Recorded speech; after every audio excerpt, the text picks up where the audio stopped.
Well, Merry late Christmas this December 26th. Got a horn in today.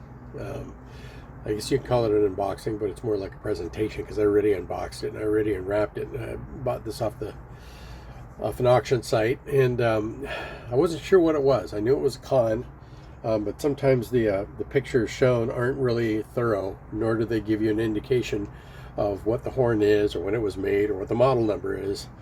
And I thought maybe it might have been an 88, not an 88, but an 8H straight tenor.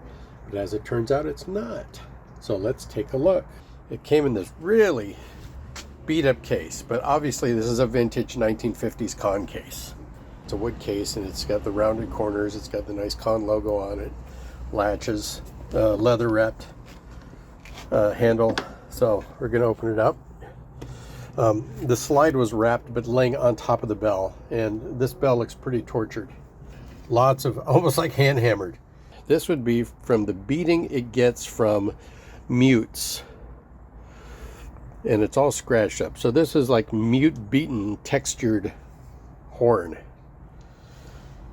Yeah, and then here you can see the bend from somebody dropping it on this bell here. So what happens is when the horn impacts like this, it forces the bell up and it bends it right at that brace. And that's pretty common. I see a lot of that. You can see some dents in the side. I don't know, the mute beating or trombone stand scratches, that wouldn't indicate to me that this was a high school horn, even though it's pretty tortured. I mean, it could have been a high school horn, but you know, it could have been a beater in a college horn. The slide is in surprisingly good shape. The crook is nice.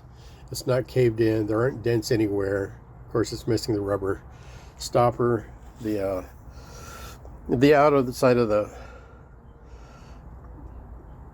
slide looks okay. Some of these places where you see the lacquer brazed off is usually where a repair occurred, and then there's some scratching up here. But as I release this and I lift it up, it grabs just a hair, which means it's probably just filthy. There might be some distortion in the sleeves, but we'll check on that. So you're asking, well, what is it? Well, it's not an 18H or a 14H or a director.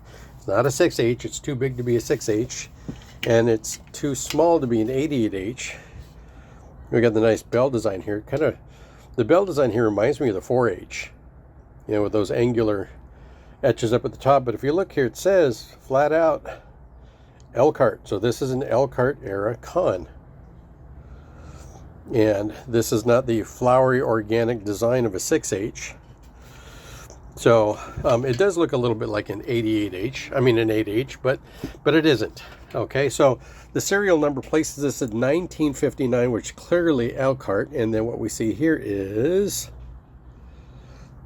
78H. So I got a 78H mid bore. So this is about 525 bore, and it's an Elkhart era mid bore. So this is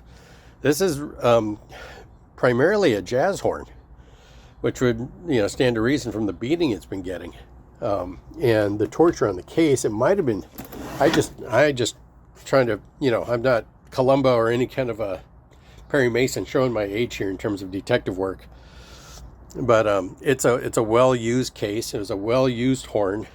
It's from an era where Conn made, you know, great horns. I mean, Conn always made great horns.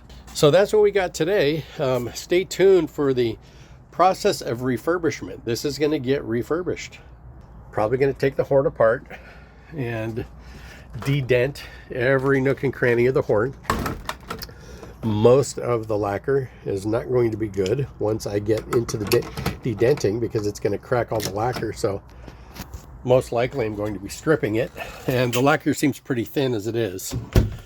And I'm going to straighten out the tuning crook. I'm not going to replace that. I'm going to leave this all original. It all looks really good. So when I refurbish it, that means I'm going to repair it and then, you know, refinish it and make sure it all works nice and sweet. So 1959 78H. I reacquired my early 1970s 78H, but we can talk about that later. Anyway, so just thought I'd share. Signing off. Bye-bye.